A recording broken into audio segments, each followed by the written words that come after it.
Kevin McCrary and Tom Hayes. Someone that understands our culture and maybe has experienced it in one way or another, being in this region or in the Southeast. That's not to say that we're limited by the geography, but someone that certainly understands what Carolina baseball and the brand is about. Good evening, everybody, and welcome into Sports Talk South Carolina Radio Network. Thursday edition from the capital city. Phil Kornblut, the professor, Tom Hayes, K-Mac, Kevin McCrary, Jar March, Jared Rogers Martin, all together. You know, we all have nicknames that we have earned in our lifetime. I think mine's the best. Corn. Just says it all. What does it say? It just says it all. That's all it says. It just says it all. Where'd you get the nickname? I was wondering, where'd you get the nickname K-Mac? Actually, the first time I was called K-Mac was in high school. One of our baseball coaches called me K-Mac. Kevin McReynolds, former Kansas City Royal, used to be called K-Mac. So, and then Kevin Cohen decided that there couldn't be two Kevins on the airwaves in South Carolina, especially in Columbia. Was when he I was scared first that coming you in would as an intern. So absorb all of his followers? He was the first person on the air to call me K-Mac. Yeah. So, but yeah. Then he punted you over to us immediately. Yeah. We had he said, Ian. He said that you needed a lot of help, and he was right. You needed help, no, right? He said you needed a lot of help. He said, "Look, I'd love to have you, but man, Kornblut is in big trouble." We took in two of you guys. Took in you and Ian Maripole in the Sports Talk Intern Hall of Fame. All right, good to have you with us. Hope you've had a great day. Beautiful day here in South Carolina. And you know, it's sort of hitting Deadsville now. We got about a month to kill before we, SEC Media Days by the calendar pro, 1 month from tomorrow. July 10 is when the excitement begins all over again. Where do you think the media is going to pick the Gamecocks in the East? 4. Behind? Give me the order. I'm going to pick Florida again. How can you? You don't have a quarterback. You don't have an established quarterback. They'll find a quarterback. I think you got to go Georgia. I think you'll go Georgia. Where's the offensive line? They'll find one. I mean, they got the quarterback. They'll find one. They got the quarterback. They'll go to the offensive you asked line me store. For my order, so I'm just telling you. All right. Okay. You can go to Amazon and you can find an offensive line. Florida. You got to have Prime. You get Prime that can deliver it next day. Florida. Let's see. It's a toss-up for me. I say Georgia, then Tennessee, South Carolina. I think Kentucky takes a drop, and then Vandy. I would go Georgia, Florida, USC, Tennessee, Kentucky, Missouri, Vandy, or Vandy, Missouri. Maybe Missouri, Vandy. I think that's how I would go. Now, I hesitate because USC goes to Knoxville this year, but I like South Carolina's offense. I like their quarterback situation more than I do Tennessee's right now. K-Mac, you say what? That's not a terrible idea. The Gamecocks are going to come out of the chute and find out right away what they have. We were talking to the NC State writer in that defensive line that they're going to face in the first game. I can envision that being a very low-scoring game. And if South Carolina's defense, they're not as good as NC State's defense. And in those openers, man, I usually like to pick the best defense. And then they go on the road, right, to play Missouri. Right. Maybe that's a win, but Kentucky's their first home game. And Kentucky, this is supposed to be the year. Stoops is supposed to have a really good game. We've been hearing this for a while. We'll see if it actually happens, just like we hear it out of Knoxville for a while. But I think picking South Carolina 3rd or 4th in the East, which is not a strong division, isn't a terrible pick. Georgia returns 8 starters on offense, 2 on the offensive line, an offensive guard in Gaillard, offensive guard in Wynn. So there's a little bit of work needing to be done there. But they do return Jacob Eason at quarterback, who figures to be better. Chubb is back, and you know how good he is, as is his backup or co-running back, wherever you want to word it, Sony Michel. They've got their tight ends Blazevich, who's outstanding, and the freshman Noda, who'll be stepping in and getting time as well. Michael Chibu's back at receiver. They've got plenty of talent back on offense, and then 10 starters back on defense. Yeah, but I can recall those games toward the middle and end of the year when when people just stuffed Georgia's running game and they couldn't throw the football because that offensive line.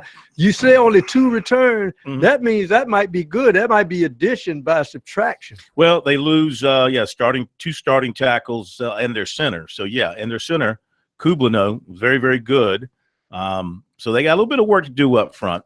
I still say, and maybe I'm blinded by the bling, I look at the quarterback and the skill position people. If you got good people back there, I think that's a good start for you. It all starts at quarterback. Better quarterback play at Georgia is going to help them, just like I think better quarterback play at South Carolina is going to help them. Now, the Gamecocks pretty much return an offensive line intact, which, like you said, could be a good thing or a bad thing, depending on how good they were last year. I got to believe they're going to be better on the offensive line for 2 reasons. Number 1, a year of experience, and number 2, I think Eric Wolford will get the absolute most out of them. Now, I've had some people tell me they've looked at the offensive line in South Carolina, and they equate the talent level to just above Southern Conference talent level or mid-major talent level if you go across the board. I mean, they've got some individuals who might stand out, but they just got to improve their talent level on the offensive line and just get bigger and stronger players. Again, I'm saying people ask themselves questions and they find the right answers. They're not asking the right questions. My point is, one of the problems with the offensive line is you were feeding the quarterback pablum plays. I'm a defensive coordinator. When they line up here, this is what they're going to do. When they line up here, the offense couldn't block anybody because they knew what we were going to do before the snap. So what's going to help them is more pages of the playbook are going to be opened up where you can't guess what the offensive line is going to be doing. Yeah. I think South Carolina Cayman-Mac's going to be a little more complex on offense. I think Bentley's going to have the advantage of using the whole playbook. Not only that, I think you're going to have a quarterback now who can go to the line and change plays, audible, and call his own plays, which he couldn't do the last half of last season. It's amazing how quickly the narrative can change, because this time last year, Will Muschamp, the guy, get ready for a terrible offense, get ready for an offense to go backwards. You saw him at Florida, and now going into this season, most everybody is saying that offense is going to be the strength. It's the defense that has some questions, and I think those are legitimate questions, but it's amazing what happens when you have a quarterback that's an all-conference caliber quarterback and you have that difference maker. It changes everything. And the bottom line is Kurt Roper has a great reputation as an offensive coach and a quarterback's coach. He's worked under some really smart coaches, and players that have played under him and for him say great things about him, and he has something to work with now. They have some skilled players established, and they should be able to score some points. I'm not ready to say 30 a game like you have said multiple times, but I will say this. I think the defense, if they can stay healthy and not get decimated by injuries, they're going to play okay. Because Muschamp and his defensive staff, they are great at getting guys at least in position. They made strides last year with that defense, even though they weren't a good defense by any stretch. They were a much better defense than they were. I mean, they kept them in games. They didn't really break down when you think about it until the last 3 games. Right. They gave up a lot of points to, was it Western Carolina? Then, of course, Clemson blitzed them. And then in the bowl game, they gave up. But now, listen, they were, those last 2 games, they were playing great offenses. Right, great offenses with fabulous quarterbacks, of course, Watson and skilled position people. Yeah. But they really kind of melted down those last 3 games. Points. That's just like a boxer when he takes too many punches. You had those first line defensive players playing entirely too many snaps late in the year, and they wore down. All right, we have a new baseball coach at the Citadel. Tell you about that coming up. Oh, that is just what I was taking. What you did there. I was taking a breath. What you did there. Be right back.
One college baseball opening filled today as the Citadel officially announced that former Bulldog Tony Skoll is the new head baseball coach at the Citadel. So they stay inside the Citadel family. So you go back to the days of Chow Port, and Chow Port begets Fred Jordan, and Fred Jordan begets Tony Skoll.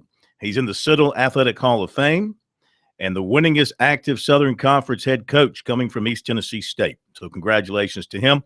We'll catch up with him at some point. The official introduction for him is going to be on Tuesday, June 20th. So feel good story there for the Citadel. They get one of their own, somebody who understands the Citadel and recruiting athletes to the Citadel, and obviously a good baseball man too. Citadel's, coaching tree has a lot of branches.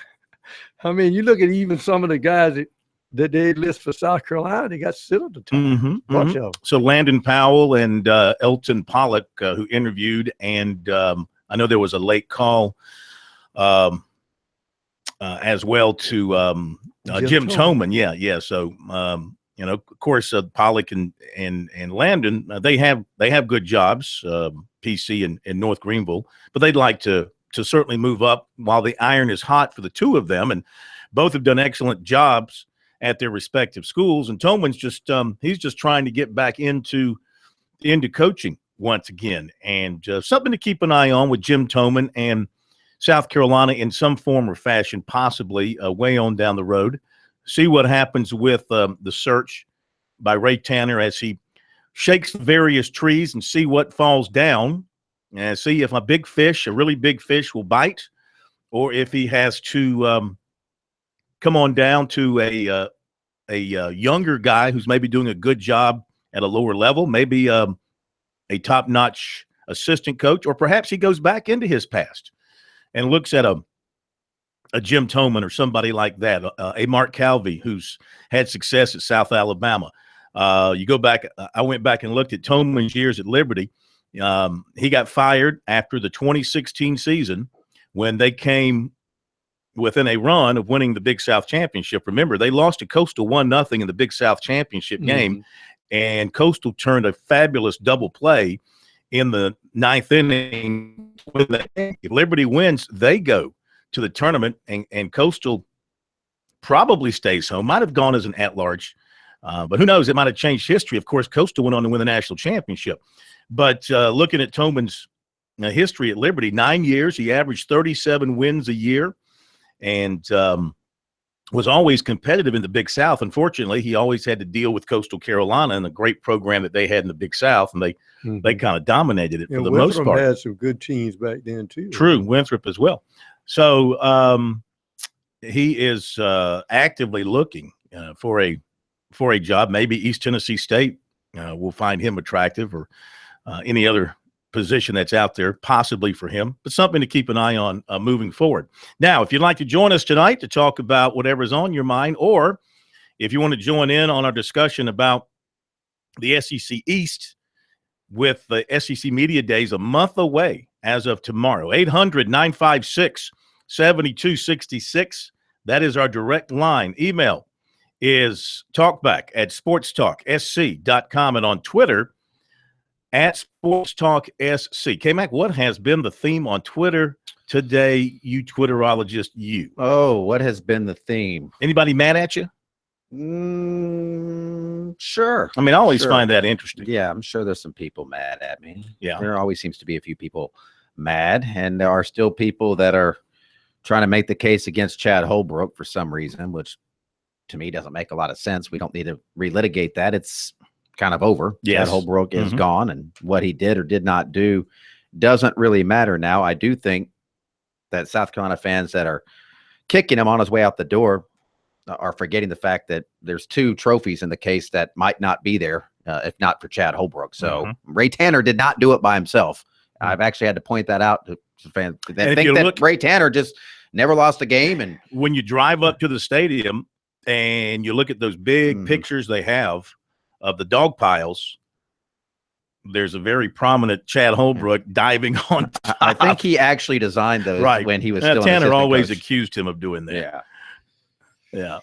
So anything else? Well, that's the long and short of it. Yes, people trying to figure out who the next baseball coach at South Carolina is going to be. Anybody Clemson got a people, good idea? Well, nobody seems to have a good idea. A lot of names are out there, and usually I tell people those first names you see on lists, it's not going to be any of those guys. Those are names that you can cross off by and large, but we shall see. We shall certainly see. I think it'll happen sooner rather than later, it sounds like. Those are words I think that Ray Tanner used. Yeah. Sooner than later. Yeah. Yeah. I'm still very interested in how fans react if Ray looks up and he sees a young up-and-comer that nobody knows, this is the guy. And everybody gets shocked because fans usually want to win the press conference, and they're not worried, and they worry when you have somebody they think is unknown. It'll be interesting to see the way he goes. By the way, I want to tell the people at SEC Country did a video announcing a kid's commitment to one of 4 schools, and they want you to watch the whole video to see who he picked. I fast-forwarded to the end and just watched him put on the hat of Alabama. Quay Walker, linebacker from Cordele, Georgia. USC was one of his 5 finalists: Alabama, Auburn, Florida, LSU, and South Carolina. Of course, a giveaway is that the guy who covers Alabama wrote the story. But they went to the trouble of doing one of those little stupid videos for somebody to announce their school. And I just skipped all the way to the end and saw where he put on the Alabama hat and shirt. Take that, Internet. Okay. You like that, Cayman? The Internet, I'm sure, is shaking in its boots. To the phones we go, 800-956-72. And that's a word for all of you out there. You can skip ahead. I don't think they've come up with a system yet to make you watch the whole thing. Have they? Hope not. Just skip ahead to the end. Barry in Fort Mill, good evening. Welcome into Sports Talk. Good evening, Phil. How are y'all doing tonight? You know, we couldn't be finer if we weren't in Carolina. I got a question for you. It might be a little bit premature. I was wondering if y'all had picked up any information about how the Gamecock coaches that are still there are doing with holding the commitments that they've had, for the upcoming season. Yeah. And also, has there been any word about possibly any of the players, transferring as a result of Coach Holbrook leaving?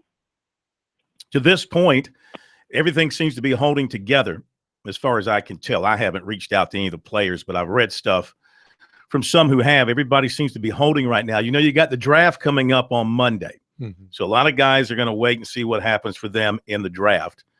And I think Ray Tanner has, of course, and Jerry Myers and Sammy Esposito have reached out to all the players they have signed for 2017, all their commitments for 18 and 19, and have asked them to wait to meet the new coach, find out who the new coach is going to be. Don't do anything rash. You might like this guy. You might like this guy. And so they're asking for some patience there. And I think the fact that a lot of the kids are South Carolina kids to begin with, and South Carolina as a program is such a great attraction that they're going to wait and see who the new guy is. And they know in all likelihood they're going to get some high-level, high-powered coach, I would think, that they would like to play for. And it's baseball. I mean, it's not like football where the hire is going to come in and maybe change the offense. I mean, baseball's baseball. You still got to hit it and catch it and run the bases. Now, you might have a guy who's more inclined to want to play for the 3-run homer versus playing small ball. But would that affect your decision? I mean, it depends. I think a lot of it's going to be personality and whether you have a fit there and make sure that you're going to be with a guy that you agree with philosophically. But you're right. It doesn't really have the same kind of meaning as it does in football or basketball, even, where the offense and style of play could certainly dictate. There's not a lot of different styles of play in college baseball. All right, got to hit a break. Be right back.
Okay, we're back. Morgan on the Move coming up in just a moment. I want to mention this story quickly because it's a development in the situation with Conway football coach and teacher and athletic director Chuck Jordan, a longtime coach down there at Conway.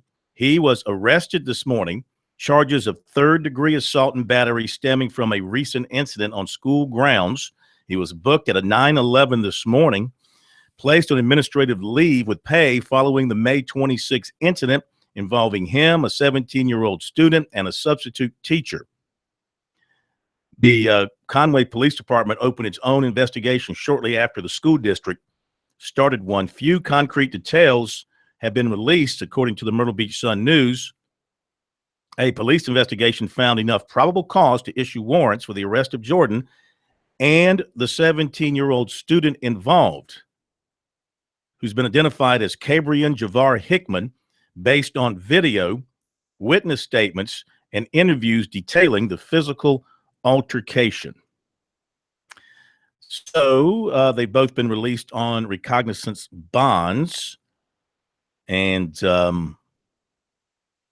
that's a story on that. Jordan has been at Conway since '83, 35 seasons, won 275 games, one of the finest people you will ever meet.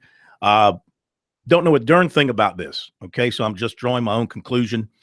Just sounds to me like a teacher, coach, being punished for the way the system is in schools today when it comes to dealing with altercations and students.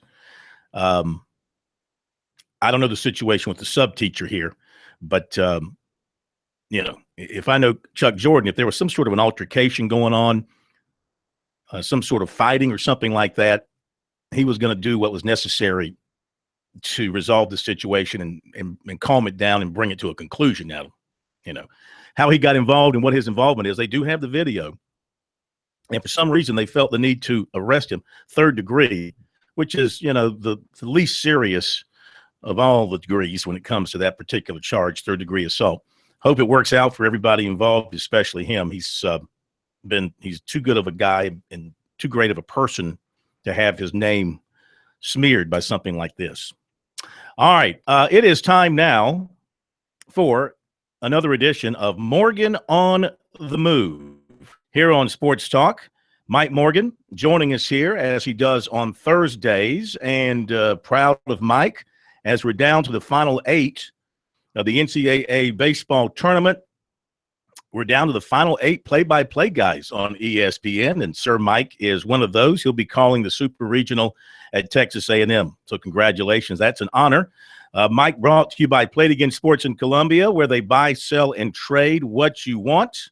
And by Founders Federal Credit Union. Check out foundersfcu.com and learn how they can assist you in all of your financial needs. So we're down to the final 8, but before we get to that, let's let you opine about the changing coaches at South Carolina. It's they're calling it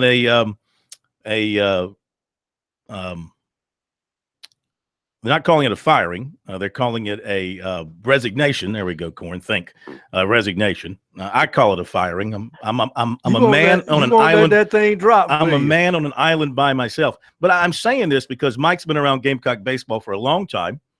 And it's the first situation like this, really, in our lifetimes that we have come to with South Carolina baseball. If you go back to when Bobby Richardson took over in 1970, I mean, he coached, he walked away. June Raines came in, and June retired at the end of his time, and I think that was just all agreed upon by everybody. I think this is the first time in this era of high level Gamecock baseball, Mike, where the axe actually came down on a coach. Good afternoon / evening, first of all. Yeah, I see your point. I think it's also an indication of how times have changed, where, if you go back to the coaches you mentioned, June Raines, Bobby Richardson, if they made the NCAA tournament 3 out of 5 years and a couple of supers, I don't think there would have been any talk that they'd be on the hot seat. But things have changed. I mean, what Ray has done is he hasn't just raised the bar. I mean, he's basically pushed it to the top, where you have a fan base that's two things. Number one, they have lofty expectations. You know, I was in Gainesville last week for the regional. They've got lofty expectations too. Mm-hmm. The difference is the state of South Carolina, and I think this is, and Ray brought this up at the press conference yesterday, this is more of a good thing than a bad thing, but it is a bad thing if you're a coach that is not reaching expectations. It is obsessed with college baseball. They don't talk about college baseball very much in Gainesville, Florida this time of year. They don't talk about it a ton in Athens, Georgia, Knoxville, Tennessee, even Nashville, where they have a great program, in Vanderbilt. It doesn't move the meter on local talk radio, chat boards, newspapers, and everything else. But that sure as heck is different than what it is in Columbia, and for that matter, the state as a whole. And so now 5 years of no Omaha is not enough. 3 out of 5 postseason is not enough. And that'll be the same challenge the next coach will have. You know, when I heard the story come down, number one, I wasn't surprised. I thought it could go either way. But number two, part of me is actually happy for Chad. I won't say that I know Chad extremely well, but I've had dealings with him from my time there for a little bit, and then I've called a number of his games on television in the last few years. And honestly, this year, when I was there to do a game at Auburn, I could tell it was getting to him. Mm-hmm. We're talking about human beings here, and when you're constantly being lambasted every way, shape, and form, I just sensed a guy that wasn't really having fun anymore. And I think now he'll land on his feet somewhere else, be able to hit the reset button. I actually think that's a good thing for Chad Holbrook. So you never like to see anybody kind of pushed out the door. But I do think in the case of Chad Holbrook, I think there might even be a little bit of a sense of relief in his eyes. You mentioned Florida, bringing up an interesting question. You've been around that program a lot, done a lot of games down there in Gainesville, and a lot of people say Kevin O'Sullivan, he gets paid well there, got a great contract, great team, great program. But like you said, the support's not there. The interest is not there like it is in a place like Columbia or even a place like Clemson. So what was it like? You did the regional there last weekend. What did you sense of the fan support, number one? And number two, is that something that would open the door for Ray Tanner to try to go in and pull him away from Florida?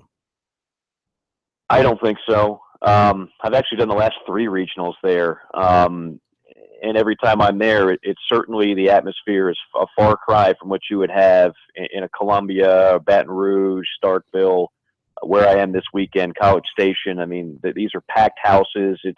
There's a buzz in the air, and it's great.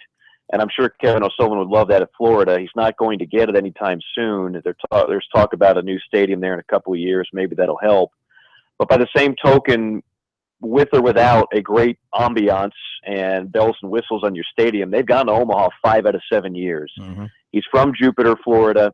He gets paid as well as any college coach in the country. He doesn't strike me as an unhappy person that's wanting to move to another SEC school. I could be way off here, guys. Mm-hmm. I don't see it. And quite frankly, some of the names that have been rumored to take that job, to me, are real stretches. Don't take this the wrong way. I think there's no other AD in the country I want making a premier baseball coaching hire than Ray Tanner. He's going to have clout that most ADs that know very little about the sport have. He's going to command respect, and people are going to listen to him more so than a lot of other ADs. But if you're already at a Power 5 school, making a ton of money, having a lot of success, and not nearly the amount of scrutiny and criticism that the next coach in Columbia is going to face, why would you leave? Why would you bolt for that? I just don't see it. I don't think Kevin O'Sullivan is a realistic name unless there's some part of him that is clamoring for the days of when he lived in the state of South Carolina. All right, hang on. We got to hit a quick break, and we'll come right back to you.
We are back. Sports Talk, South Carolina Radio Network. More of your phone calls a little bit later on. Recruiting coming up. Clemson getting a commitment last night from the place kicker out of South Point, B.J. Potter. Talk more about that coming up a little bit later on. Back to Morgan. Morgan on the move. Mike Morgan in College Station for the Texas A&M Super Regional. We'll talk more about that in a second. Yeah, Mike, you were talking about maybe some of the fans or writers who'd like to just decide that they're going to pick the new coach and they come out with these grandiose lists. Having worked with Ray and try to get in his head, obviously there's that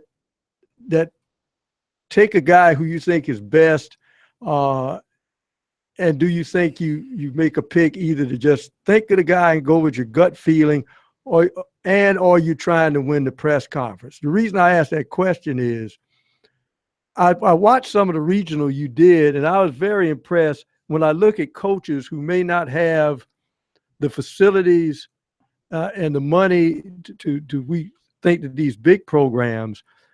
And the head coach of Bethune-Cookman, who used to be the pitching coach, I guess, at Tennessee, what did you think of the job he did during the regional to even get to the championship round? Well, I'll answer that one first. He did, talking about Coach Beverland, did an outstanding job, and I doubt he'll be back. He'll get an opportunity at a slightly bigger job. I don't think you jump straight from Bethune-Cookman to an SEC job, but I do think that he'll have an opportunity at a larger job that'll get him one step closer to, the caliber of job that we're talking about. In terms of what's going through Ray's head in terms of the hiring process. Number one, I mean, this is not a guy who needs a searching firm, which is what so many ADs use now. I've always figured, guys, that'd be part of the fun of being an AD is to do your own homework and to come up with your own short list. Mm-hmm. Ray doesn't need one. I mean, everybody knows Ray, and Ray knows everybody. Clear. Yeah, he made that clear in the press conference. Exactly. So the university will not be cutting a check for $25,000 or $50,000 or anything else. He will be prepared. I know he loves the challenge of finding the best guys out there. And when you start looking at the scale of guys, as he said, it could be a top-notch assistant. Two of the best coaches this year in college baseball, Canizero of Mississippi State, and of course Mingione of Kentucky, were both assistants. I don't think that was a home run press conference for either guy. I don't think the fans, if they knew those names, really were sitting there and giving high fives, but they've both done a hell of a job. You take a look at the University of Texas.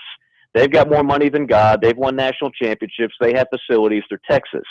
Did they just go out and pluck an established coach at a Power 5 program? No, because most of them are happy where they are, and so they got Coach Pierce, who spent 2 years at Tulane and 2 years at Sam Houston State before that. That's why I just say, like, you can't just say, hey, this is who we are. We can get whoever we want. So we're gonna pluck this guy. We're gonna take this coach, and we can get whoever we want because we're South Carolina. I don't think that's reality. I do think the reality is you've got a program that's very attractive to a lot of hot candidates, that they can pay a lot of money. They know that there's a terrific fan base there, and they know that they're working for an AD who actually understands the game of baseball, and that makes it that much easier for a coach to do and operate the way he wants to there. Handicap for me, with your knowledge, your percentage on Ray hiring inside the Ray Tanner coaching family or outside the Ray Tanner coaching family? I think as a head coach, you're talking obvious. Well, no, it could be somebody who's an assistant somewhere, or does anybody connected? Anybody connected to Ray's coaching past who now is coaching or has been a head coach? I think there's a chance you could see somebody from that coaching tree be an assistant, no question. But as far as head coach, I would say it's a 99% chance he is going to go for somebody that's kind of fresh, for lack of a better term, and somebody who's been very successful of late at a different spot as either a head coach or a premier assistant at a premier school that's had a lot of success of late. So to answer your question, very, very little. Yeah. Okay. What did you make of the two hires this week, Tennessee and Alabama, taking assistant coaches, both cases? Yeah, I mean, again, they're not hires that are gonna you're gonna jump now. Well, let me say this: Bohannon has got a very good rep. I know that name doesn't jump off the radar screen, but around coaching circles, the job he's done in recruiting, and so many of those players that are now in a super regional for Kentucky were recruited by him. So his reputation as a recruiter, and we all know at the end of the day, you got to have players. His reputation as a recruiter is outstanding. So it makes sense to me. And he's also a really likable guy, unlike the guy they just had, who managed to alienate himself from everybody in 12 months, which is not an easy thing to do. I know less about the Tennessee hire, but I do think that it's another situation of a guy who has a really good reputation recruiting, and that's what Tennessee has struggled with dramatically. They're just not getting players. I mean, we could talk about the facilities aren't the best and the tradition, and but they just have not. They'll get like one really good player that'll be a first rounder every 3 years, but 1 through 25, 1 through 35, they've just been overmatched. And even Serrano, with all his ties to California, could not change that in recruiting. All right. You've got the Texas A&M Super Regional, and nobody's surprised that they advanced, but my goodness, Davidson? Davidson? This would be, I'm not into hyperbole. I'm just telling you. Last year I had Cal Santa Barbara, kid hits a walk-off grand slam to beat Louisville, the most talented team in the field, the team with the most draft picks. That was one heck of an upset. This, to me, would be the biggest Cinderella in the history of college baseball if they go. They have, are you ready for this, 2.4 scholarships. You're 2.4. kidding. I am not 2.4. kidding. In other words, almost everybody that you'll see if you watch us Friday and Saturday on ESPN2 will be a kid who is either a walk-on or has very, very minimal aid. And as you know, Davidson is a very expensive school. So this is one of them. They've never been to a tournament, ever.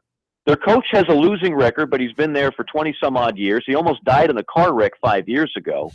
They barely made the Atlantic 10 tournament. They wind up winning it, and they wind up beating North Carolina. A lot of people had North Carolina winning the whole thing.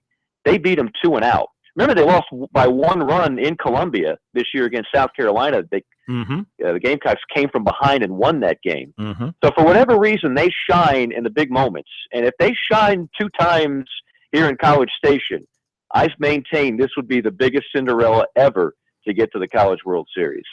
Ever. 2.4 Scallies going up against Texas A&M that probably spends more money on the toilets in their locker room than Davidson spends on its entire baseball program.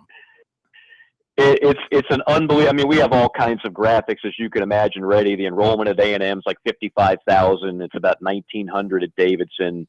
The tradition of A&M versus virtually no tradition at all with Davidson baseball. They both played baseball for 115 years. Yeah. One's made 30-some-odd tournaments. One has made one. This one right here.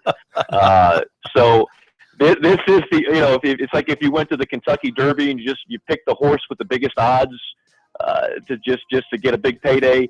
That is Davidson right now. They're running in lane 8.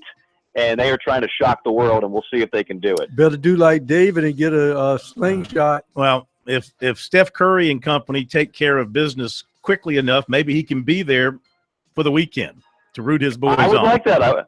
Something tells me if he's around, we might get an interview with him in the booth. Absolutely. Mike, we'll look forward to listening to you and watching you over the weekend. Thank you so much. We'll talk to you next week. Sounds good, guys. All right, my man. Mike Morgan. He's one of the Super 8 announcers for ESPN's Super Regional coverage. He'll have that Davidson, Texas A&M. You're right, Pro. It's the ultimate David versus Goliath there, no question about it. Recruiting coming up in the next hour. More of your phone calls as well. Don't you leave us.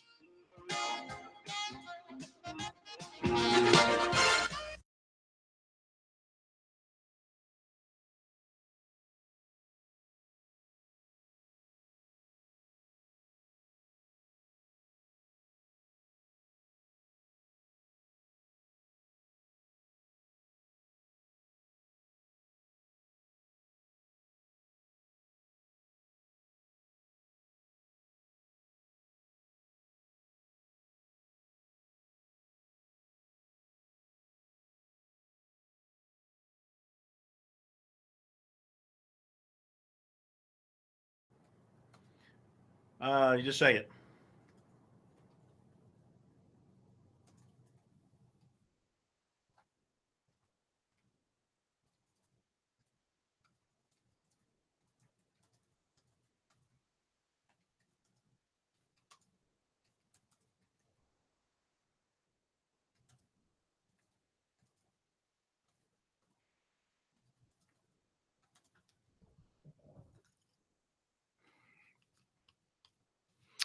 We'll do the callers when we come back before we hit recruiting. Yeah. All right. I redid it last night after Potter committed. So you ready? All right. Coming down in 3, 2, 1.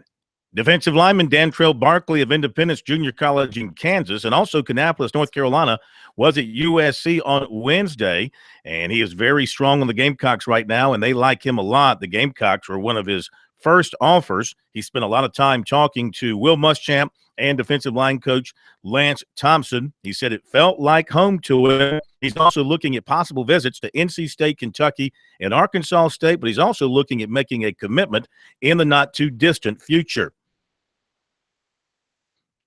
Hold on. I got to find out what I haven't already done here. I pick it up here. 3, 2, 1. Offensive lineman Wyatt Campbell of Lugoff Elgin was offered by Arizona State. He says USC and Clemson also are showing interest, and he plans to camp at both. In basketball, 2019 6'11", Malcolm Wilson of Ridgeview visited Clemson on Thursday. He plans to visit USC Saturday. Phil Kornblut, South Carolina, Radio Network Sports. When I got that wrong, pick it back up. 3, 2, 1. And in basketball, 2019 6'11", Malcolm Wilson of Ridgeview was at Clemson on Thursday. He plans to visit USC Saturday. Phil Kornblut, South Carolina, Radio Network Sports.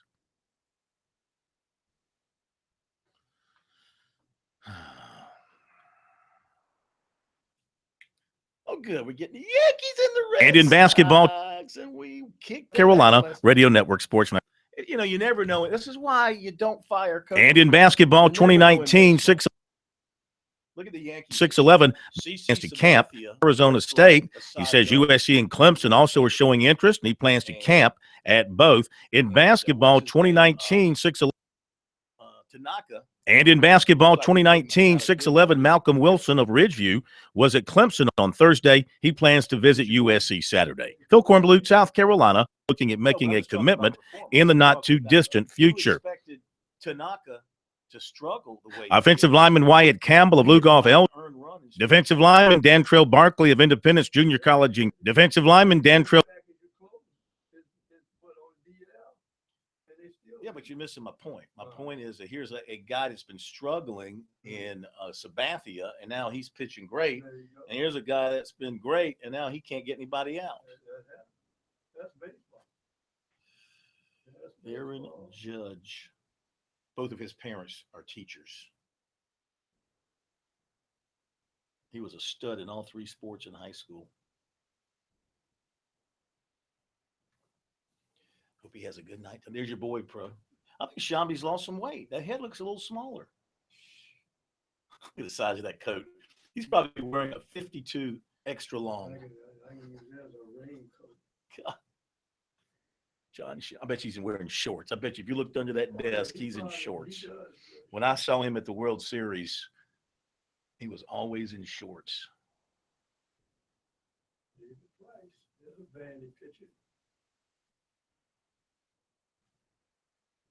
Asking for a friend.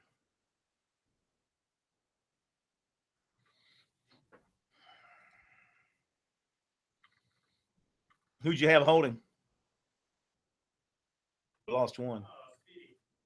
Who's the other one? He's the one that dropped? Oh, okay. Bless him. Bless his little heart.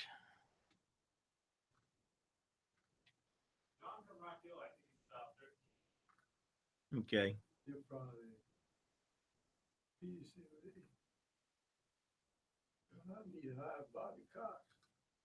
Bobby Cox. I still like my suggestion of Tim Tebow. It makes sense. he would bring a certain level of religious exposure to the program. Eternal Tebow too. Tebow, you stupid son of a bitch! What are you doing bunting there with a guy that doesn't know how to bunt? You take your religious ass out.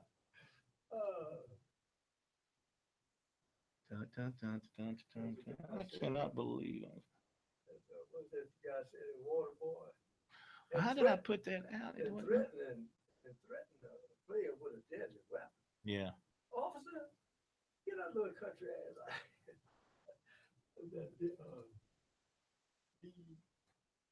Jerry.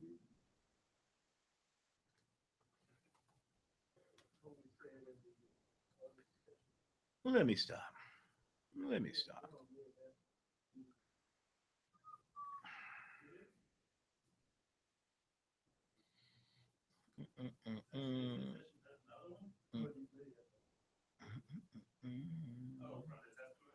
Well, no, that's what Tony said.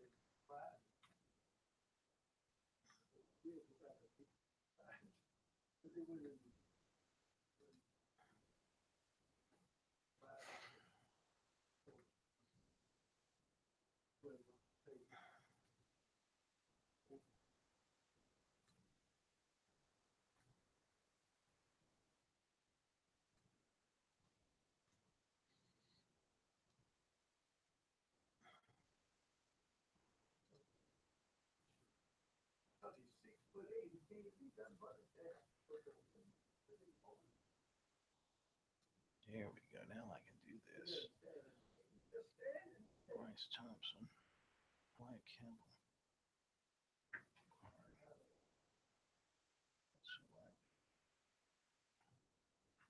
Got that. This is a good way to do this. Like this.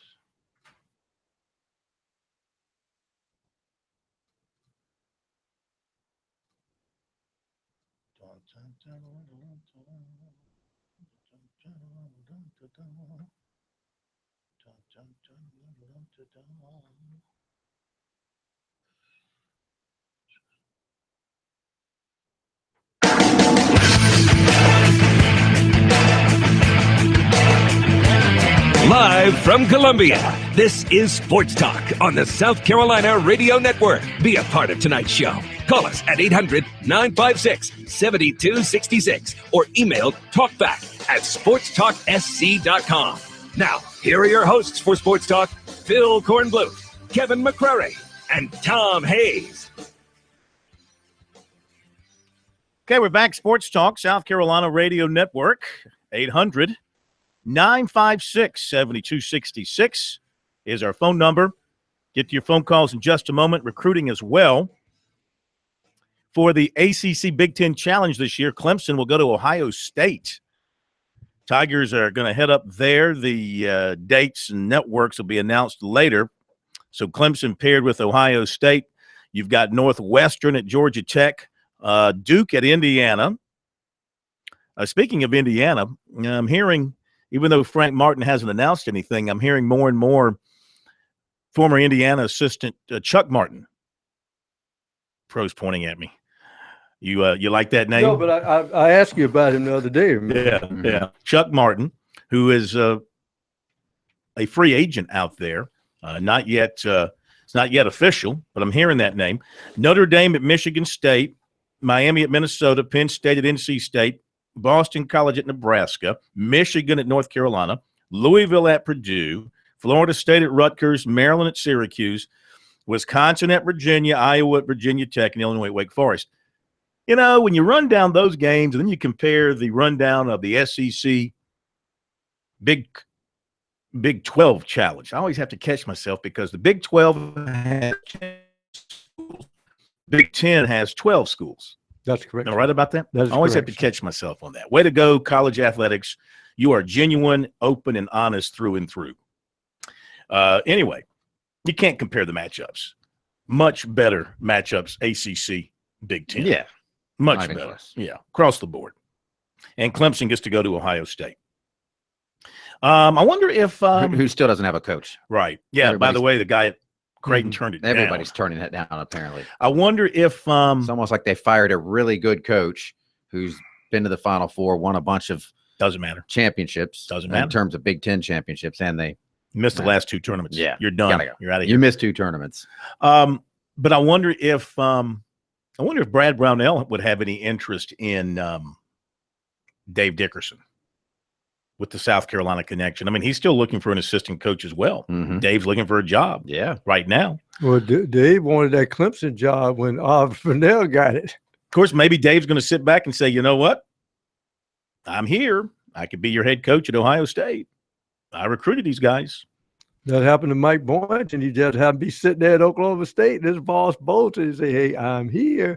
New Presbyterian coach Dustin Kearns announced the addition of Tommy Brown as an assistant coach, 22 years of coaching, including 18 as a head coach.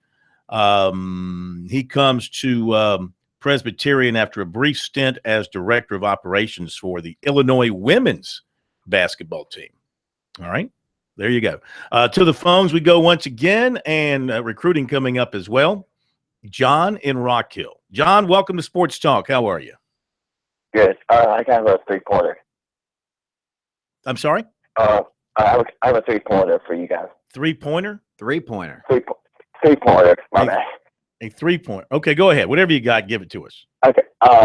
Since I heard y'all talking to Mike Morgan about the South Carolina opening for the baseball job, and I was listening. I'm like, I think we can get a big, not maybe a big time coach. It depends from where probably.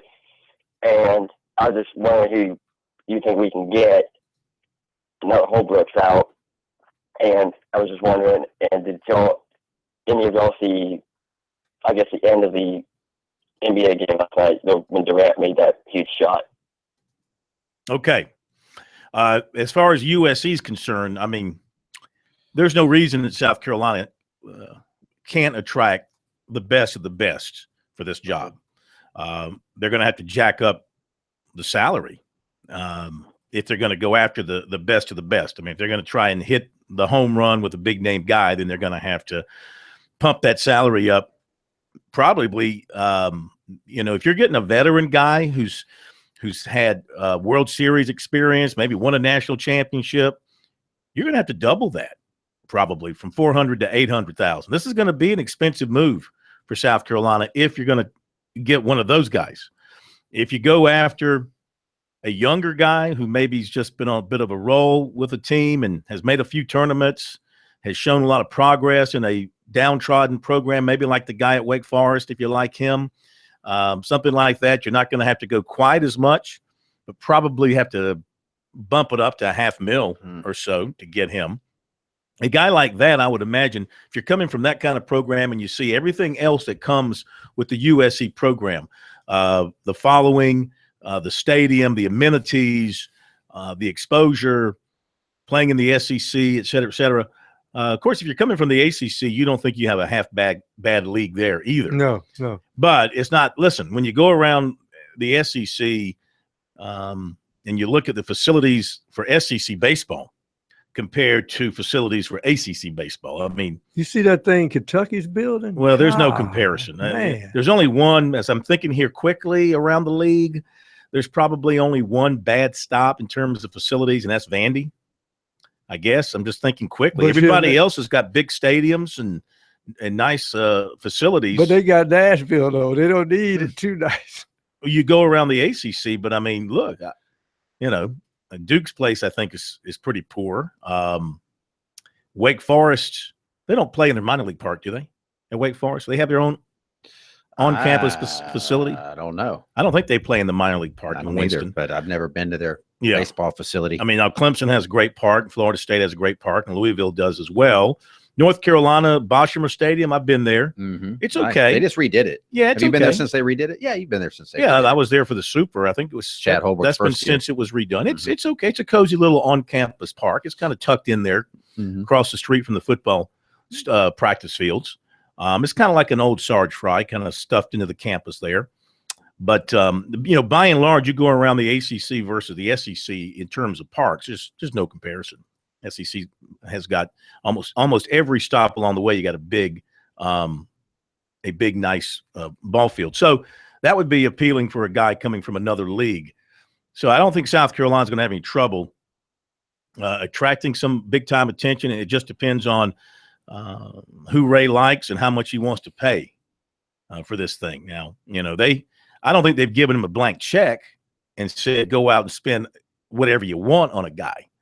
But I think they're giving him leeway to, as he said yesterday, be competitive in the marketplace, whatever that happens to be. The other question was about what? Oh, he was talking about Durant's clutch 3 late. They kind of sealed the deal. Yep. You think it's done for Cleveland? Yeah, because they're not gonna blow a 3-0 lead. K-Mac, I'm not going against you. It's just a comparison here. Uh-oh. But it reminds me when the Lakers won the championship, I think the year before. And then when Philadelphia just went out and signed Moses Malone and Dr. J, and they just blitzed through the playoffs. Remember when Moses said, what is your prediction? 4-4-4? Well, for Golden State, it might be 4-4-4-4 because they look like they're going to win 16 in a row. That's amazing, too. That is incredible. To run the table in the playoffs. That's a heck of a game last night, too. Especially in the West. I mean, how tough the West is. That was a great game last night. That's a super team. I mean, they went out. They were a team that set the record for most regular season wins last year and had a 3-1 lead in the finals and let it get away. And what do? They go out and sign one of the best players in the NBA. I mean, that is the epitome. I don't think we've ever seen a super team like this. And we can debate all day whether it's right or wrong. I don't know that it's really good for the NBA to have one team this stacked. I will say I thought Bird, McHale, Parrish was pretty super. Yeah, but they had a Dennis foil. Johnson. They had the Lakers. They had a foil. This team, it'll be. And we got tired of beating the Lakers. But here's the interesting thing. Bored with beating them. Remember we talked about the Citadel's basketball coach throwing up all those threes. I think if anything, Golden State has cornered the market on how to get long rebounds off those threes, which I think has baffled Cleveland in this series. Well, I mean, yesterday they just made the key defensive play late and then went down and hit a big 3 and turned that whole game around. We'll be right back.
All right, let's give you the recruiting report for tonight. Then we can take more of your Yeah. phone calls. 800-956-7266 is our number. You've been waiting on this, K-Man? Yes, I I've have. been counting down the hours, the minutes. We should have a, like they do on the cable news networks when something big's coming up. They've got the countdown clock. We should have it at least on our live Sports Talk YouTube stream, the countdown clock to recruiting. Can we develop that, IT guru? Yeah, that'll come right away. Okay, All good. you live streamers, get ready for the nightly countdown to the recruiting calendar. Recruiting report. Calendar. It's not a calendar. It's not counted down by days. Counted down by minutes, hours, seconds. Oh, glad. The clock. The clock. The atomic recruiting clock. Recruiting countdown clock. That's a tongue twister. It is. See if you can get that done for us as soon as possible. You approve, K-Mac? No. Here we go. South place kicker BT Potter was at Clemson's camp yesterday. They had told him that come to camp, perform well, and you'll get an offer. Originally, they had told him a gray shirt, walk on this year, go on scholarship in January. But he apparently did well yesterday. Dabo Sweeney offered him, and he committed last night, saying on Twitter, quote, "This has been a dream of mine for as long as I can remember. I'm so thankful to have the opportunity to do so," regarding committing to Clemson. He was there for a junior day in March and also for the spring game. He drew interest from USC and had offers from Mercer and Army. He's known for a very strong leg. He recently kicked, and I saw this video, he recently kicked a 67-yard field goal in a showcase event. He's also a punter. He's the 9th commitment for the 2018 class, the 5th from the state, and the 2nd from South Point. Interesting with Clemson being as tight as they are on numbers this year that they would use one on a kicker. They do have Hugel, who is still in the program and will be kicking this year. I think he's a junior. Isn't Greg Hugel a junior? Or is he going to be a senior? I think he's – I have to look that up. Check that out for me. But I think that they're looking at the future and looking at Hugel being gone and this guy coming in, BT Potter. Defensive lineman Dantrell Barkley of Independence Junior College in Kansas and Kannapolis, North Carolina, was at USC yesterday, as the Gamecocks have had now 4 junior college targets come in the last week or so. Offensive lineman Damian Lewis, defensive end Jabari Ellis, defensive end Dorian Gerald, and now defensive lineman Dantrell Barkley. There's a chance, I think a better than average chance that the Gamecocks get at least 3 of those 4 and maybe all 4. Ellis, Gerald, and Barkley, I think, look really good. And then Lewis is still looking at some other places. He's from out in Mississippi, so it might be a little harder to get him.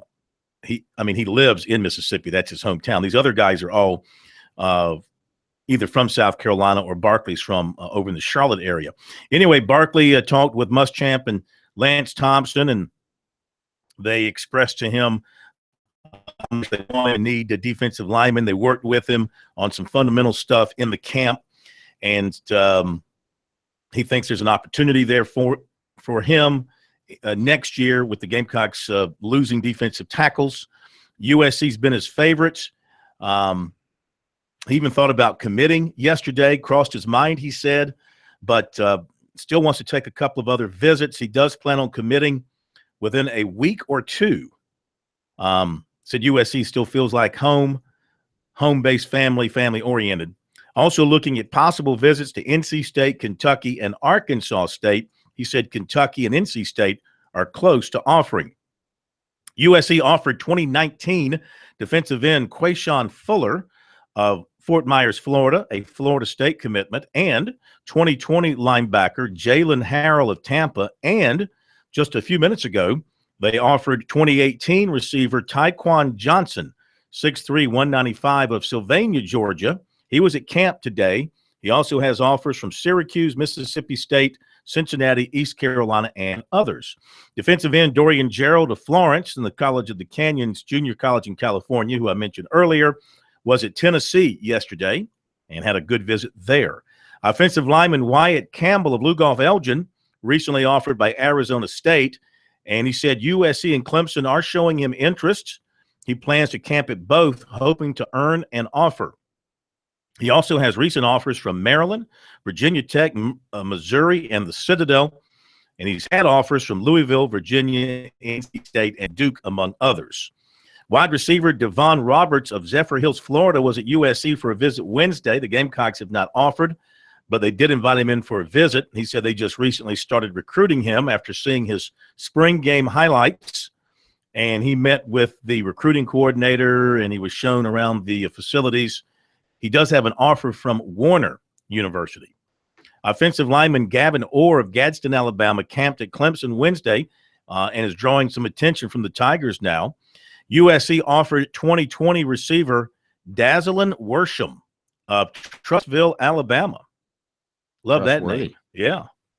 Dazzlin Worsham of Trussville, Alabama. Clemson offered 2019 defensive back Brandon Spector, Calhoun, Georgia. His brother is a freshman linebacker at Clemson. His dad played for the Tigers. USC target linebacker Quay Walker of Cordele, Georgia, committed to Alabama. And in basketball, 2019 6'11" Malcolm Wilson of Ridgeview plans to visit Clemson Thursday. That's today. According to Justin Byerly of Prep Hoops, South Carolina, he has a Clemson offer, and he also plans to visit USC on Saturday. That is the latest that we have to the moment in recruiting. If we find out something else of interest to you, of course, overnight, we'll have it on our website, sportstalksc.com, and up on Twitter at SportsTalkSC. Be sure to check that out. Check out some email while we have time, and phone lines are open, 800-956-7266, 800-956-7266. A comment here about our question of the week on our website, sportstalksc.com. If you haven't had a chance to vote, the question is, it's really more of a statement for you to complete. My reaction to Holbrook ouster is, A, what took Ray so long? B, I can't believe he actually did it. C, here comes the revolving door of coaches. K-Mac, how would you vote? That's a tough one. I vote B. Can't believe he actually did it. How about you, Pro? That's the closest answer I could come to, because I don't think it's going to be a revolving door. No. 234 votes, 46.5% say they can't believe he actually did it. 36%, what took you so long? 17%, here comes the revolving door. This leads into a comment from one of our listeners. William, the voting questions on the Holbrook firing remind me of the old "do you still beat your wife" line of interviewing. Not still quite. Beat your wife. Yeah. Not quite. Okay. Here is another one. This is from, I think it's John. Read about Korn pushing Tanner to say Holbrook was fired. I don't care what kind of deal they made. Holbrook is gone, and that is what matters. Evidently, the local media does not care about a coach's performance. Only access and treatment matter to you guys. That's it. And that's only because apparently it doesn't fall within what you believe in as a fan. That's just it. You're easy on coaches, and people say, oh, you're kissing their butts. You just want to be friends with them. Then you ask a few pressing questions. You challenge them, and then you're being unprofessional. And, can't win. You can't win. If you did that at Clemson, all these people on the website, if you did that at Clemson, you'd lose your credentials. We've asked tough questions at Clemson. They don't take away your credentials for asking tough questions. I was just thinking about this. Go back and listen to our interview of Dan Radakovich after he fired Jack Leggett. There was no softballs there. This is from Patrick. Don't underestimate Kentucky. They have owned USC the last 3 years in football, basketball, and baseball. He's suggesting Kentucky will finish ahead of USC in the East. Don't they play in Columbia this year? They do. Think so. Yeah. I'll lean towards the Gamecocks there. Back in a moment.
We're back. Sports Talk, 800-956-7266 is our phone number. Email talkback at sportstalksc.com and on Twitter at SportsTalkSC. Let's continue with your phone calls here on this Thursday night. We welcome in your calls. We've been talking a little football, talking a little baseball with the USC situation, touched on the NBA a little bit. We can go there or anywhere else you want to go.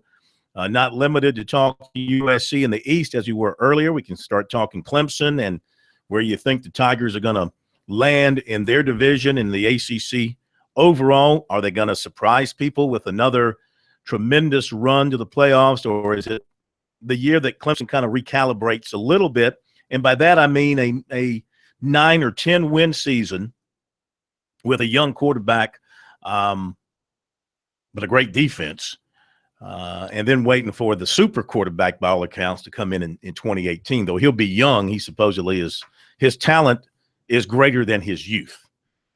From what you hear about Trevor Lawrence, the talent is greater than the youth, and he's, he might be like a Deshaun Watson. He's wiser and more adept than his age would lead you to believe, as far as being a college quarterback. Back to the phones. It is Mark. Hello, Mark. Welcome to Sports Talk. Hey, Phil. I heard you talking about a little bit about South Carolina recruiting earlier, and it looked like that Dorian Gerald's visit went really good with Tennessee yesterday, and I think that they're probably going to give the Gamecocks a run for the money with him. But I was just wondering, why do you think that Tennessee has really been pushing South Carolina and Tennessee have been competing hard for the same recruits the past couple of years? Well, first of all, I mean, they both kind of recruit in the same footprint right now. Tennessee has always come into South Carolina and gotten some of the top players out of the state. So they've gone head-to-head there. And Tennessee also recruits Georgia. They also recruit North Carolina some, especially the western part. And, Tennessee has been a very average to below average football team in recent years. So they're not the name they used to be when they were winning a national championship and competing for SEC championships under Philip Fulmer, where they were recruiting more nationally, and they could go and pull a Peyton Manning away from LSU and many of the other great players they had come through that program. So I think South Carolina and Tennessee are kind of recruiting on the same level right now, and thus they're getting into the final group with some of the same people. And with the new coaching staff, in particular with Bobby Bentley, USC's gone more into Tennessee for recruits here in the last couple of years. Thanks, Phil. You got it, man. We appreciate your phone call. 800-956-7266. Yeah, Tennessee has come into the state. They have plucked guys like the receiver out of Easley, who was a great player at Tennessee and in the NFL, Stanley Morgan. Sean Ellis out of Anderson. The kid out of Hartsville. They've just, defensive tackle. Mm-hmm. Yeah, over the Marlboro County. They took one out of Marlboro County. Offensive lineman out of Gaffney. Well, one thing they had too, of course. I can't remember anybody's names. Yeah, well, they took a couple of kids out of Gaffney. But remember now, when Fulmer was the coach and Chavis was the defensive coordinator, Chavis was from South Carolina, from Dillon, and he had strong ties to the state. One of their graduate assistant types is the son of over at South Carolina State. Mm-hmm. I'm talking about, used to coach at Darlington, and he had a lot of connections to the state that way as well. So they always got they always got one or two good players out of the state of South Carolina. And also you got to remember that Tennessee and Georgia would come into South Carolina and sell the SEC, which South Carolina at one time was not a member of. Yeah. And they got a lot of players. Some kids just didn't want to go to Georgia, but they wanted to play in the SEC. What's the next closest school? Well, it's Tennessee. Mm-hmm. Absolutely. All right, back to the phones we go. It's Charles in Charleston. Good to have you with us tonight, Charles. How are you? Great. How you guys doing? Good. Good to have you. Good. I know it's early, but football season for me, I love it, especially college football. Yeah. Simpson's depth chart. I see that Hunter Johnson is like the cold second string starter? Well, the starter, if you look at the depth chart, the starter going in right now is Kelly Bryant. Hunter Johnson and Zarek Cooper would be your code number 2. Right. But Kelly Bryant, barring injury or just playing poorly in camp, is going to be your starter against Kent State. I know, but Hunter Johnson, he's a true freshman, right? He is. He enrolled in January. Right. But for him to be the cold second string starter, whatever you want to say it, that kind of piqued my interest. Well, he's a talent. You know, he was one of those Elite 11 quarterbacks. I only saw him a little bit in the spring game, and he didn't play great in the spring game. But in spring practice, and people who've seen him work out, they say he's got a tremendous arm, very accurate, and for a big guy, he's very mobile. He runs extremely well. So if you flush him out of the pocket, he's not like some lumbering load that you can easily catch. He can apparently turn it upfield and do some damage that way too. Okay, one last thing, and I'll go. Kelly Bryant, when it comes to passing, we know he can run, but what about when it comes to passing? Doesn't have it. Doesn't have it. Even though Ramon Robinson, how do you know he can't pass? I watched him. You watched him win. Well, he's been there 3 years. I've seen him in mop-up duties. I've seen him in spring games. Okay, spring games mean nothing. But I mean, you can only go by what you see, and he doesn't have a great arm. He's not a great passer. They don't pass a lot of mop-up duty. Usually, if you come in a mop-up duty, you're handing the ball off. Okay. You're not throwing the ball all over the yard. He does not appear to me to be a great passer, okay? And but you don't really have anything to base that off of. And I coached Brett Favre, okay? Right. I mean, you're not in practice every day watching the guy. Well, I mean, he asked a question. I'm giving him an answer. What I've seen. You gave a pretty definitive answer. Well, that's what I do. You have a pretty small sample size. That's what we do and what I do. And from what I've seen, I've not been impressed by him as How many passes do you think you've seen him throw in a game of consequence? Well, I can go back here and look at let's the numbers. see his career passing numbers. He hasn't played very much. Oh, one of the reasons that's held him back is because he doesn't throw the ball well. He tends to tuck it. And Deshaun Watson was in front of him. That also him back. Tends to tuck and run too soon. And let's see, this past season, he was 6 of 9 for 48 yards, 66%. How many interceptions did he throw? None. He had none. He was 6 of 9. With Tucker Israel was 4 for 4. Oh, wow! Maybe Tucker Israel should be the starter. Well, you know, one of the things you got to remember. Stand with Israel. One of the things you got to remember is a guy has to play. Hey, James Barnes was 1 for 1. I don't think. Who the hell is James Barnes? Yeah, I don't know. 1 for 1 with 9 yards. I don't think as a freshman or sophomore, people thought Dak Prescott was a great passer. But he played his way into being a quarterback. You're going to compare Kelly Bryant to Dak Prescott? I'm not comparing. I'm talking about a guy can improve if he plays.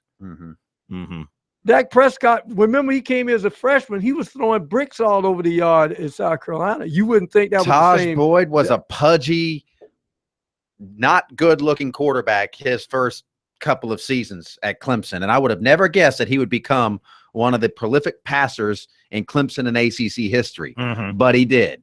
He knew the system. He got in shape. He figured out how to play the game. It slowed down for him. And off he went. He also had some great players around him, which you'll have at Clemson as well with Kelly Bryant. So I'm not.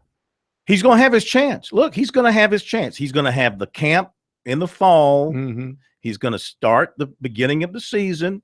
He's going to show if he can do it or not. Listen, if he goes out against Kent State and he's 25 of 30 for 320 yards and 4 touchdowns and no interceptions, that's great. He'll start against Auburn. If he goes out against Auburn and he's 25 of 33 for 312 yards and 3 touchdowns, no interceptions, he's going to start the next week. He's going to have a chance. What I've seen, I've not been impressed that he can be a thrower at that level. That's just me from what I've seen. That's all I can go by. Now, in his defense, we've had his trainer, his coach with us on the show, and he says he's a good passer, getting better, and can do it. So we'll see. He'll have his chance. Back in a moment.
Back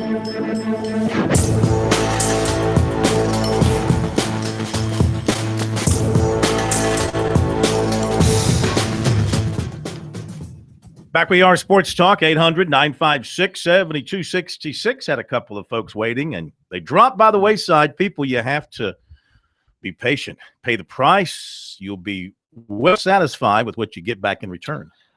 We could pass this along. I meant to bring this up earlier, but I don't know if you've seen this, Corn.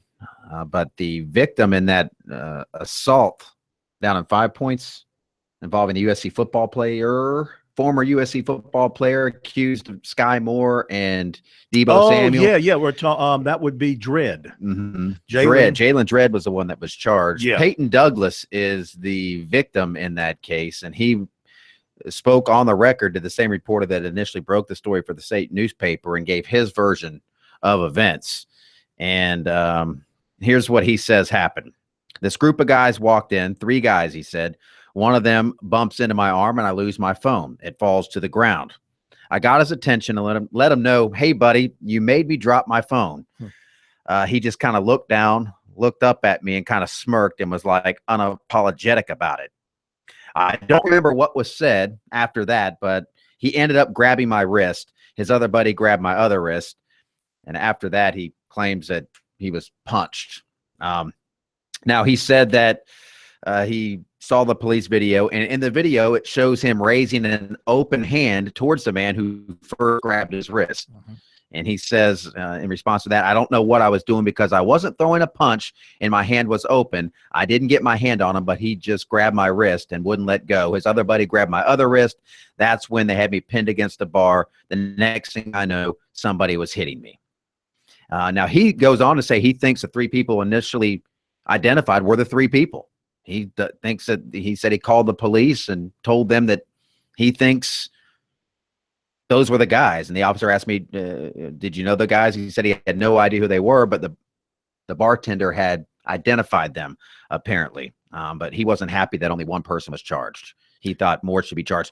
How could you think Deebo Samuel was one of the 3 people when it's been confirmed that he wasn't there? Mm-hmm. I mean, Deebo Samuel was not in the bar. Yeah.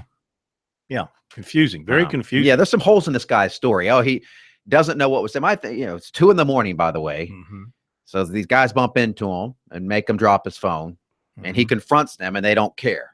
So then he says he doesn't know what was said. Mm-hmm. Video shows him raising his hand, and that's when somebody grabs his hand.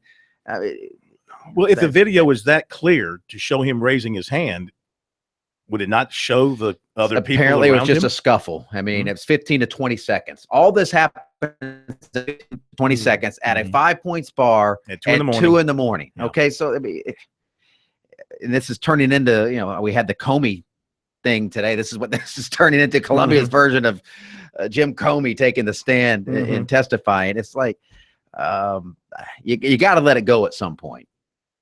To me, this is a small thing, and he's fine. Well, they've already, haven't they already they're still closed the case as far as the other people are concerned? The only person, and did not the police say that they are done as far as Well, they said it's still an open investigation. They said it's still an open investigation. I mean, what could this guy say that unless he's got video evidence to show the other people involved, the police have already gone through with that with a fine-tooth comb. Yeah. They're not going to be able to go back and identify anybody, apparently. So it looks like it's just going to be on the head of Dredd. Oh, I'm just saying it's just the head of Dredd. Just don't raise your hand to anybody. Yeah, I mean, it's best to try to avoid those situations. Well, 3 in the morning. Yeah, and the other thing, okay, these guys bumped into him, and he says, and made him drop his phone, and he said, hey, what does he want them to do at this point? Right. Okay, he wanted an apology. He didn't get it. Okay, well, there's jerks out there that bump into you and do jerky things, but you can't raise your hand to them. And I'm not justifying. Dredd was charged. That's who they think did it. But he wants to say the initial 3 that the bar identified. He says when he looked them up, those were the 3. Yeah. But clearly those weren't the 3 because every source and not even source. I mean, it's been public knowledge that Deebo Samuel was not in the bar. And I was told that he wasn't allowed into the bar because his jeans were ripped and they had a dress code there where if you had ripped jeans, can't get in. So they told me he couldn't go in. Yeah. So he's not even in the bar and this guy wants him charged. Yeah. Best thing to do, just pick up your phone, keep your mouth shut and go ahead and have a good night. Go, I mean, hey, you made me drop my phone. They don't say anything like, oh, whatever. Those guys are jerks. Just pick up the dang phone, but you know what? 2 in the combination of testosterone and alcohol makes you do crazy. I wouldn't know that, I've got the testosterone part of it. I don't really do the alcohol part of it that much. I've never really been in that situation that I can remember. Quickly back to the phones. Jack up in Lake Bowen. Hello, Jack. Welcome to Sports Talk. Hey, Phil. You were mentioning Tennessee. A while back, I was listening to you just a few minutes ago. Yeah. Coming in. Now, this player I'm going to bring to your mind, I don't think he was from South Carolina, but back in and around 83, 84, somewhere along in there, we had a Gamecock Club meeting at the Peddler, of all places. You're familiar with the Peddler. Yeah. Okay. And we were all meeting out in the big area where the bar and everything is. And I was running a little bit late. I was probably about 10 after 7, and I was listening to your show. And you brought up, who was the AD back with Joe Marshall? Who was the AD? Let's see. King Dixon, Markham. That's it. Bob Markham. Bob Markham. Yeah. Well, anyhow, when I went in, there was not a seat available. And I remember Markham and Joe Mo both told me to come over there where they were. There was not a seat. So Joe Mo moved down to the corner of the table, and they brought in a chair for me. And I was sitting there beside of them. And I thought this player, the receiver from, golly, I just knew his name. I just forgot his name. I was listening to your show, and Dale or Chris. Oh Lord, I'm losing it. But anyhow, I was listening to your show. Yeah. And you said he'd committed to Tennessee, and everybody thought we were going to get him. I mean, a big time wide receiver. Oh, the guy that played with the Bengals. Carter. No, the kid out of Georgia. Well, was his name Carter? Dale Carter. That's it. That's it. He was a DB. Yeah, well, anyhow, they were recruiting him as a receiver. Yeah, it was a receiver from North Carolina. They went on to play pro ball with the Cincinnati Bengals. Oh, yeah. He's from Western North Carolina. Yeah. But then, anyhow, I was listening to your show, and you broke that. Mm-hmm. And I went in, and after they got sit down there, I thought they already knew it. Yeah. And I said something to Bob Markham and Joe. I said, it's tough about not getting Carter. And they said, what? Huh. I said, you didn't know that? Murphy. No, they did not know it. No, he's from Murphy, North Carolina. It's starting to come back to me. I know who you're talking about because, it was a stunning loss for the Gamecocks. They thought they were getting him. It was. And I hated now that I said it to them. I said, because I thought they knew it. Pickens. Last name Pickens. They did not know it. Yeah. But anyhow, you brought it back to my memory. I finally remembered the name. Yeah, last name was Pickens. Hey, we got to go. Thank you for bringing that up. But you're right. That was a bad, stunning recruiting loss. What was his first name? His first name? Carl Pickens. Carl Pickens. Yeah. But guess what? They went ahead and signed a receiver that was too small. But I think that same year it turned out to be Troy Williamson, who was a good college receiver, but did not do much when he was drafted number 7 in the draft in Minnesota. Speed. He was a speed guy coming out of the Aiken area. All right. Thank you so much for that. We really appreciate it. Our time is gone already. No, let's go longer. Let's go. You want to do another hour? Another hour. I could do an hour. Listen, we can't do another hour for our shows, but we could do an hour for our YouTube. You can stay here and do an hour, K-Mac. Maybe I will. John Mart, will you run another hour for K-Mac?